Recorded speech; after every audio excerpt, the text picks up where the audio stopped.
Mitos menjelang maghrib yang satu ini pasti sudah sering kamu dengar. Ya, larangan keluar rumah saat maghrib.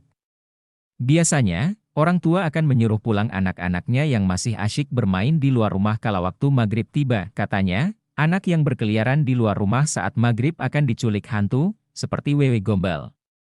Hantu ini masih sering dipercaya, terutama di daerah pedesaan. Konon, hantu ini bisa berubah wujud menjadi siapa saja, bahkan menjelma orang-orang terdekat.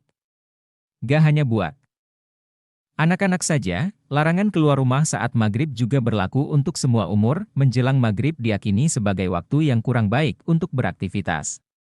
Jadi, sebaiknya hentikan aktivitas sementara saat masuk waktu maghrib, ya.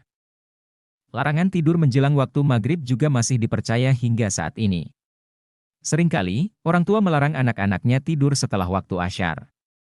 Selain diyakini membawa kesialan, tidur kala senja juga dipercaya bisa mendatangkan penyakit. Tak jarang, orang yang tidur menjelang maghrib akan jadi bingung dan linglung saat bangun. Kok bisa? Pasalnya, terdapat perbedaan persepsi antara alam mimpi dengan kenyataan. Tidur setelah asyar juga berpotensi kebablasan dan bisa terlewat waktu salat bagiang. Bagi yang beragama Islam, mitos menjelang maghrib memang punya persepsi yang beragam, terutama untuk larangan tidur tersebut. Untuk mencegah hal-hal yang gak diinginkan, lebih baik hindari tidur menjelang maghrib. Kamu bisa coba alihkan waktu tidur di kesempatan lain, misalnya tidur di siang hari.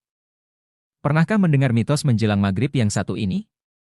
Ya, menutup semua akses keluar masuk rumah, seperti pintu dan jendela saat menjelang maghrib, bukan tanpa alasan. Anjuran itu dilakukan untuk mencegah makhluk halus dan sejenisnya agar tak memasuki rumah. Profesor Dr. Insinyur Osli Rahman, MS dalam buku The Science of Salat, telah menjelaskan bahwa waktu menjelang maghrib memiliki spektrum cahaya berwarna merah, di mana spektrum tersebut punya frekuensi yang sama dengan jin dan iblis.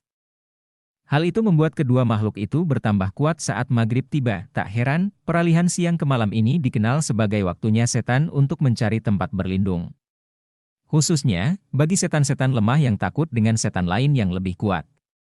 Mungkin inilah awal mula mitos menutup pintu dan jendela saat maghrib mulai tersebar. Alangkah baiknya, tutup pintu dan jendela untuk mencegah setan, angin malam, serangga, atau hewan-hewan berbahaya lain.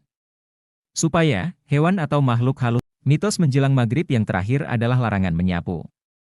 Terkadang saking sibuknya, kamu gak punya banyak waktu untuk bersih-bersih rumah. Alhasil, menyapu baru bisa dilakukan di sore hari. Bahkan menjelang maghrib, orang-orang zaman dulu meyakini bahwa menyapu di waktu maghrib bisa membawa hal buruk, seperti bikin sial dan membuang keberuntungan dalam hal rezeki. Selain itu, suara menyapu yang cukup bising apabila pakai sapu lidi juga bisa menarik perhatian makhluk halus. Konon, suara menyapu bisa mengganggu ketenangan makhluk di alam lain. Nah, bagaimana bila menyapu halaman rumah saat malam hari? Konon, makhluk halus akan mengikutimu. Awalnya, memang terdengar kurang masuk akal. Namun, jika ditelaah lebih lanjut, menyapu menjelang maghrib bisa jadi kurang efektif. Suasana yang remang-remang membuat aktivitas menyapu jadi gak maksimal karena kemungkinan sampah akan terlewat.